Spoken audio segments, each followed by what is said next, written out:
ভারত পাকিস্তানেও তো এরকম হয়, ক্রিকেটারদের উপর মানে তাদের বাসা বাড়িতে আক্রমণ হয়, তাদের কুশপুতলিকা দাহ করা হয়, তারপর তো আসলে ক্রিকেটার তো ভেঙে পড়ে না।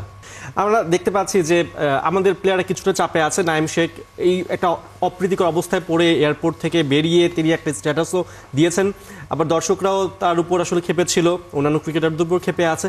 বিসিবি আমি যেটা জানতে পেরেছি, বিসিবি একটা লিগ্যাল অ্যাকশন নেওয়ার চিন্তাভাবনা করছে, যে আবার অনেকে মিরপুরে যারা খেলা দেখতে যাবেন তাদের উপর অ্যাটাকেরও কথা বলছে, তাদেরকেও আসলে আইন শৃঙ্খলা রক্ষাকারী বাহিনী খুঁজছে, এমন নিউজ আমরা গতকালকে দেখেছি। কথা হলো, ভারত পাকিস্তানেও তো এরকম হয়, ক্রিকেটারদের উপর মানে তাদের বাসা বাড়িতে আক্রমণ হয়, তাদের কুশপুতলিকা দাহ করা হয়, তারপর তো আসলে ক্রিকেটার তো ভেঙে পড়ে না। বিসিসিআই তো ওরকম কোনো হার্ড লাইনে যায় না।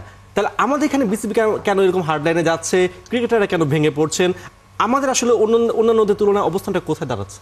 দেখেন, এয়ারপোর্টের ঘটনাটা আমার কাছে, আমি যতটুকু জানি বা আমি যেই চ্যানেলে কাজ করি সেখানকার যে রিপোর্টার এটা কভার করেছেন, আমি যতটুকু শুনেছি যে ওখানে কোনো রাজনৈতিক ব্যক্তিত্ব ছিলেন, যার তিনি হয়তো যাচ্ছিলেন বা আসছিলেন, তার জন্য একটা বিশাল বহর ছিল। সো সেই রাজনৈতিক ব্যক্তির জন্য যে বহরটা ছিল তারাই এই কাণ্ডটা ঘটিয়েছে। আমার কাছে মনে হয় এটা খুবই বিচ্ছিন্ন একটা ঘটনা। মানে মজার ব্যাপারটা হচ্ছে যে গণমাধ্যম এটাকে পিক করেছে, বিকজ মিডিয়ারও তো দরকার সামথিং, এবং দিন শেষে এটাও তো কিছু একটা ঘটনা, বিচ্ছিন্ন ঘটনা হলো একটা ঘটনা তো বটে, যেখানে তাসকিন আহমেদ ছিলেন, তাসকিন আহমেদের বাবা ছিলেন, নাইমের সাথে নিশ্চয়ই তার পরিবারের কেউ না কেউ ছিলেন। সো আমাদের কাছে তাসকিন আহমেদ একজন পেসার, নাইম একজন ওপেনার, কিন্তু তার ফ্যামিলির কাছে তো তাদের সন্তানই না। সো তারা খারাপ খেলেছে, ফ্যামিলি গিয়েছেন, তাদেরকে রিসিভ করতে গেছেন, সেইখানে এইভাবে গালিগালাজ করা, বাবা মা তুলে বা পরিবার তুলে বা এমন কিছু বলা যেটা শ্রবণ অযোগ্য, সেটা তো আমাদের জাতীয় ক্রিকেটারদের জন্য অসম্মানের।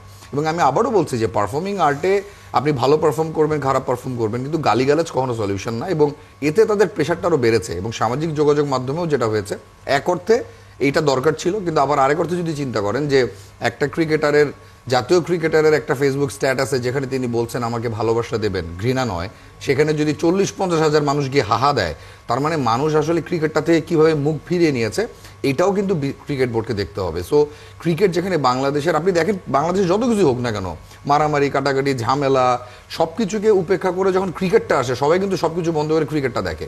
সো এখানে যেহেতু আমাদের আবেগের জায়গা রয়েছে, আমার মনে হয় ক্রিকেটাররাও খেলাটা মাথা এবং আবেগ দুটা দিয়ে খেললে আমাদের